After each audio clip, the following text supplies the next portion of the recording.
తాకట్లో ఉన్న బంగారాన్ని విడిపించి ఆ రోజున మార్కెట్ ధర కట్టి మిగిలిన డబ్బును మీకు అందిస్తుంది కొమ్మూరి గోల్డ్.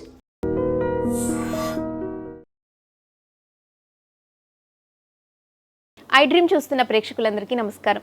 ఈరోజు మనతో పాటు ప్రముఖ ఆధ్యాత్మికవేత్త, జ్యోతిష్య పండితులు, ఇంటర్నేషనల్ అవార్డు గ్రహీత, శ్రీ విద్యా ఉపాసకులు డాక్టర్ బమిడి సుదర్శన్ శర్మ గారు మనతో పాటు ఉన్నారు. గురుగారితో మాట్లాడదాం. నమస్కారం గురుగారు. నమస్కారం తల్లి. గురుగారు, జూన్ 27వ తారీఖున శని త్రయోదశి. ఈ రోజున ఎంతో పవిత్రమైన రోజుగా భావిస్తారు. మరి ఈ రోజున అలాగే అర్ధాష్టమ శని, అష్టమ శని ఉన్నవారు, అంటే ఈ బాధలు అనుభవిస్తున్నవారు ఈ రోజున ఎటువంటి పూజలు చేయాలి, దానాలు జపాలు ఎటువంటివి చేసుకోవాలనేది మా ప్రేక్షకులకు వివరిస్తారా? మంచి ప్రశ్న వేసావమ్మా. ఈ విషయం గురించి కాస్త మాట్లాడుకోబోయే ముందు ఆధ్యాత్మికంగా దైవ ప్రార్థన చేసుకుని విషయంలోకి వెళ్దాం. వందే వానర నారసింహ ఖగరాట్ క్రోడాశ్వవక్త్రాంచితం నానాలంకరణం త్రిపంచనయనం దేదీభ్యమానం రుచా హస్తాబ్జైరసికేట పుస్తక సుధాకుంభాం కుశాద్రీం హలం ఖట్వాంగం ఫణిభూరుహం దశభుజం సర్వారి గర్వాపహం బుద్ధిబలం యశోధైర్యం నిర్భయత్వమరోగత అజాడ్యం వాక్పటత్వం చ హనుమత్స్మరణాత్ భవేత్. శ్రీ మహాగణాధిపతే నమః. శ్రీ దత్తాత్రేయ సద్గురుభ్యో నమో నమః. అస్మత్పితుః శ్రీ భమిడి వెంకట సుబ్రహ్మణ్య శర్మ పాదారవిందాభ్యో నమో నమః. అమ్మ, ప్రధానంగా మనకి జూన్ మాసంలో జూన్ 27వ తేదీన మనకి శని త్రయోదశి వస్తున్నది. అయితే ఈ మనకి ప్రధానంగా ఏంటంటారంటే జూన్ 27వ తేదీన చాలా విశేషంగా కూడా వస్తున్నది.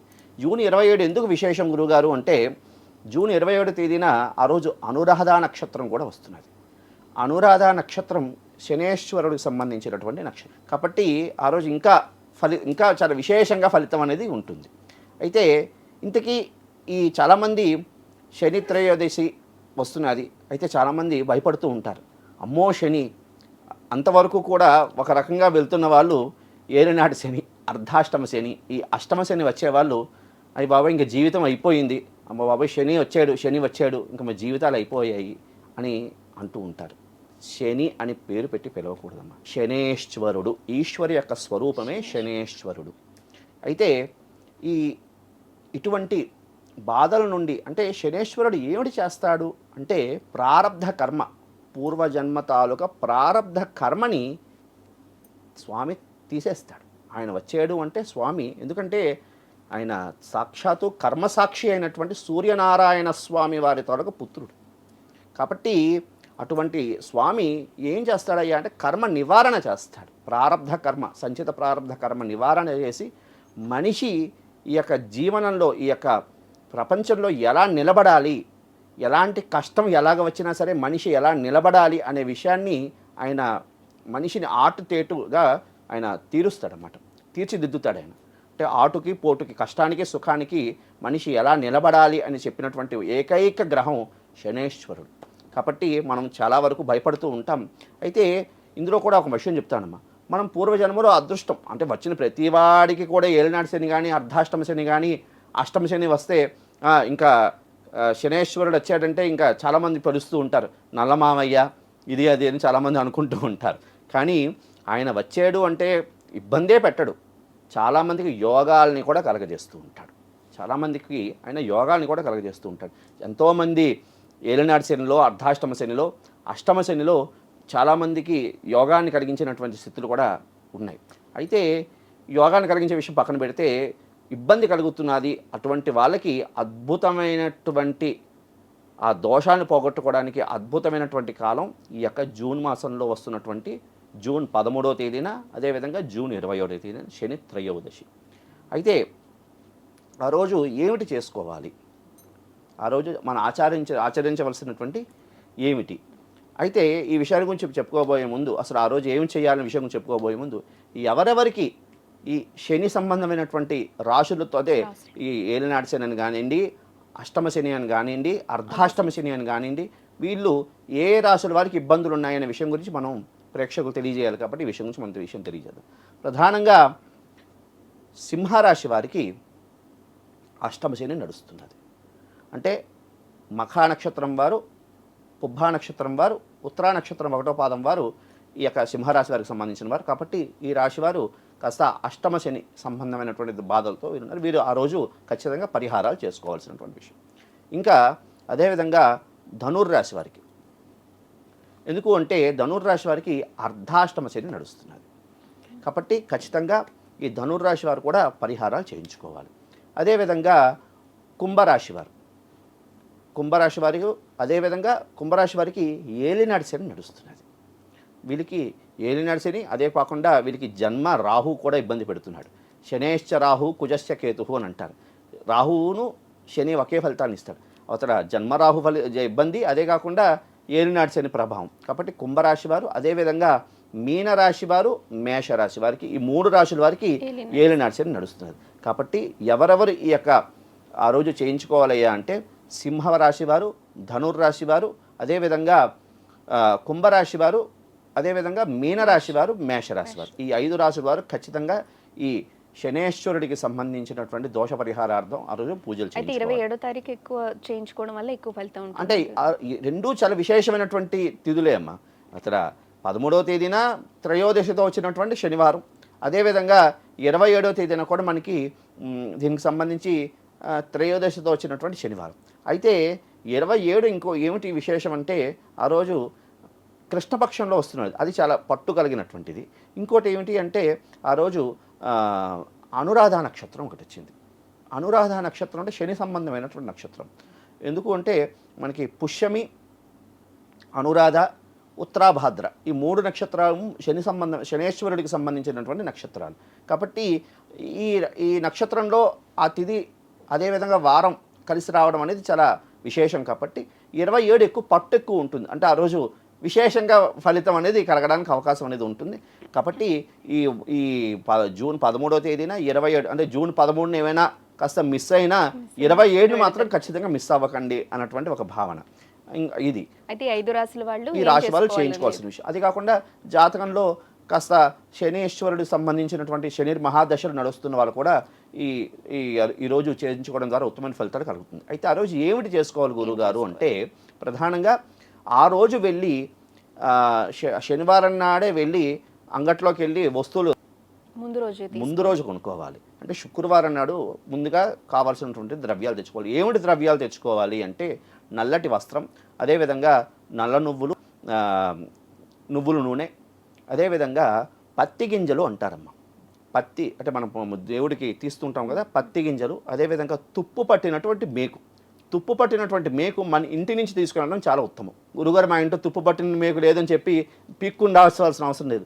అంగట్లో కాస్త మేకు ఇనుము సంబంధమైనటువంటి వస్తువు అది కూడా తీసుకుని వెళ్ళి అది కూడా కొనుక్కొని ఇవన్నీ తీసుకుని వెళ్తూ తోటకూర, ఇది 2 రకాలుగా అంటే 2 భాగాలుగా తీసుకువెళ్ళాలమ్మా. ఇదొక సెట్టు, అదొక సెట్టు, 2 భాగాలుగా తీసుకుని వెళ్ళాలి. అంటే తోటకూర వరకు ప్రత్యేకంగా తోటకూర వరకు తీసుకుని వెళ్ళి ఇవి అంటే ఒకటి స్వామివారికి సంబంధించినటువంటి అర్చన క్రమానికి ఉపకరించడానికి, అదేవిధంగా ఇంకొక సెట్ ఇదే ద్రవ్యాన్ని బ్రాహ్మణుడు అయ్యగారికి సమర్పణ చేయడానికి, దానం ఇవ్వడానికి. ఈ విధంగా 2 రకాల సెట్లు, 2 సెట్లలో ఇవే ద్రవ్యాలు ఉండాలి. ఇవే ద్రవ్యాలు నల్లటి వస్త్రము, నువ్వుల నూనె, అదేవిధంగా అవకాశం ఉంటే లవణం అంటే ఉప్పు, అదేవిధంగా తుప్పు పట్టిన మేకు, అదేవిధంగా ఇవి దాని ఏమంటారు పత్తి గింజలు, ఇవి తీసుకుని వెళ్ళి 2 సెట్లుగా తీసుకువెళ్ళాలి. తోటకూర ఇవి తీసుకుని వెళ్ళి కొబ్బరికాయ కదండి, పాల ప్యాకెట్ తీసుకెళ్ళకూడదు, కొబ్బరికాయ తీసుకుని వెళ్ళడం.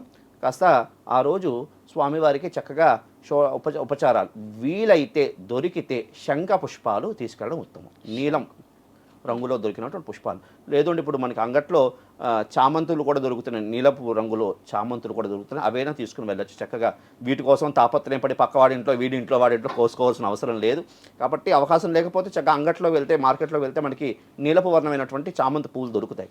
చక్కగా వాటిని తీసుకుని వెళ్ళి చక్కగా స్వామివారికి అభిషేకం చేయించుకోవడం ఉత్తమం. అయితే దీంట్లో ఒక మంచి సూచన ఏమిటయ్యా అంటే అభిషేకం చేయించుకునేటప్పుడు చేతికి సంబంధించి బంగార ఉంగరాలు పెట్టుకోకుండా అభిషేకం చేయించుకోవడం ఉత్తమం.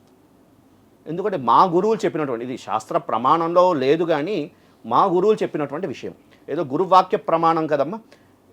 ఉంగరం అంటే బంగారం ఉంగరం అనేది వారు అభిషేకం ఎవరు చేయించుకుంటున్నారో వాళ్ళ చేతికి బంగారం ఉంగరం అనేది ధరించి చేయకూడదు. ఎందుకంటే శనేశ్వరుడు ఏమిటి కారకుడు? వైరాగ్య ప్రదాత. ఆయన ఈ ఉంగరాలు అని ధరించి చేయకూడదు మా గురువులు చెప్పినటువంటి ప్రమాణం. ఎందుకంటే పెద్దవాళ్ళ మాట చెద్దన్నం మూట అంటారు.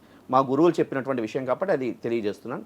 కాబట్టి ఆ విధంగా అభిషేకం చేయించుకుని చక్కగా నల్లబొత్తితో దీపారాధన చేసి స్వామివారికి చక్కగా అభిషేకం చేయించుకున్నాక అక్కడ కాలు చేతులు కడుక్కుని చక్కగా అయ్యగారికి కూడా ఈ ద్రవ్యాలన్నీ కూడా ఆయనకి దానం ఇచ్చేసి సంభవిత ద్రవ్యయి సంభవిత పదార్థై ఆయనకి కూడా దక్షిణ భాగం అంతా ఇచ్చేసి అయిపోయిన తదుపరి చక్కగా కాలు చేతులు కడిగేసుకుని ఇంకొకసారి కాలు చేతులు కళ్ళు మెయిన్ ప్రధానంగా నేత్రాలు కడుక్కోవాలి. కడుక్కుని చక్కగా ఆంజనేయ స్వామి వారి యొక్క దేవాలయానికి వెళ్ళాలి. వెళ్ళి అక్కడ స్వామివారికి సింధూర లేపనం చేయడం ద్వారా ఉత్తమమైనటువంటి ఫలితాలు కలుగుతాయమ్మా.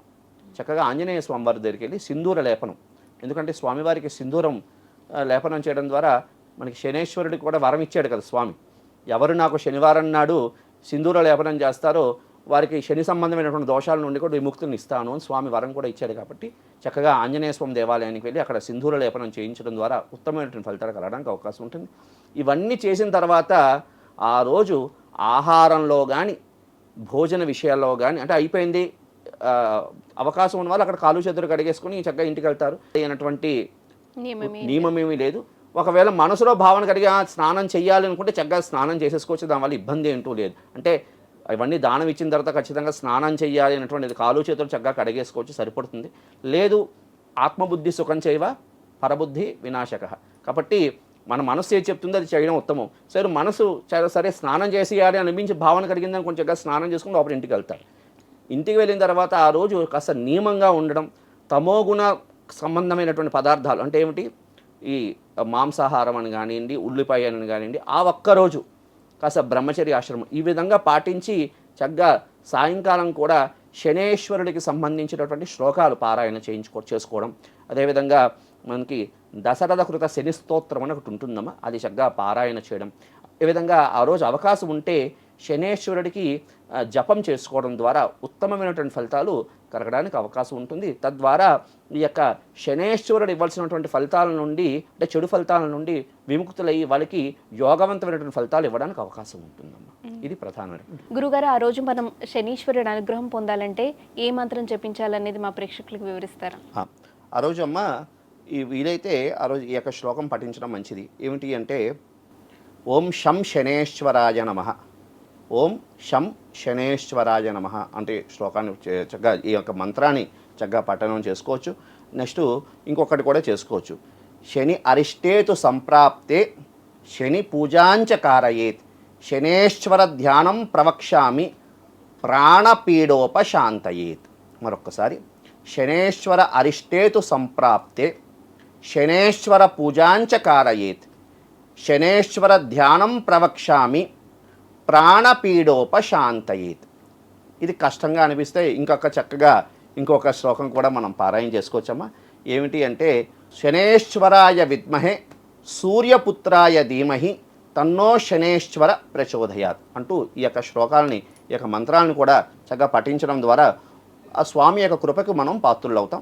తద్వారా మనకి మంచి యోగాలు కలగడానికి అవకాశం ఉంటుంది తల్లి. ప్రధానంగా ఇంకొక విషయం ఏంటయ్యా అంటే ఈ శనేశ్వరుడికి సంబంధించినటువంటి అధిష్టాన దేవుడు కాలభైరవుడు. శనేశ్వరుడు కాలభైరవ ఉపాసకుడు. కాబట్టి ఆ రోజు అవకాశం ఉన్నవాళ్ళు మమ శనేశ్వర సంబంధ దోష పరిహారార్థం మమ శీఘ్రకాలే శని అనుగ్రహ సిద్ధ్యర్థం అవకాశం వల్ల ఈ విధంగా చెప్పుకోండి. లేదు నాకు శనేశ్వరుడు సంబంధించిన దోషాలు పోవాలి, నాకు కార్యసిద్ధి కలగాలి అని మనసులో అనుకుంటూ చక్కగా కాలభైరవాష్టకాన్ని పఠించడం ద్వారా ఉత్తమమైనటువంటి ఫలితాలు కలగడానికి అవకాశం ఉంటుంది. తద్వారా ఈ యొక్క శనేశ్వరుడు ఇవ్వాల్సినటువంటి ఫలితాల నుండి అంటే చెడు ఫలితాల నుండి విముక్తులయ్యి వాళ్ళకి యోగవంతమైనటువంటి ఫలితాలు ఇవ్వడానికి అవకాశం ఉంటుందమ్మా. ఇది ప్రధానమైన. శని అనుగ్రహం పొందాలంటే మనం ఎటువంటి నియమాలు పాటించాలనేది చక్కగా వివరించారు. ధన్యవాదాలు గురుగారు. శుభమస్తు తల్లి. And for more videos, please subscribe to iDream channel. Subscribe to iDream Media. Please subscribe to iDream. Please subscribe to iDream. Please subscribe iDream. And please subscribe to iDream. For more videos, subscribe to iDream. please like, share and subscribe to the channel. Congratulations, iDream. Subscribe to iDream. Subscribe to iDream. So subscribe to iDream Media. iDream ki iDream team andarki huge congratulations. Please subscribe iDream Media. Please subscribe to iDream. Subscribe iDream. Please subscribe to iDream. iDream అంటే నా కళల channel subscribe చేసుకున్న నోరు తిరుగుతలేదు, మీరైతే గంట గుర్తు కొట్టండి. For more such videos, please subscribe to iDream. Subscribe to iDream. Please subscribe to iDream. Please subscribe iDream Media. Please do subscribe to iDream. Please subscribe to iDream Media. For best entertainment and information, please subscribe iDream. And don't forget to subscribe to iDream.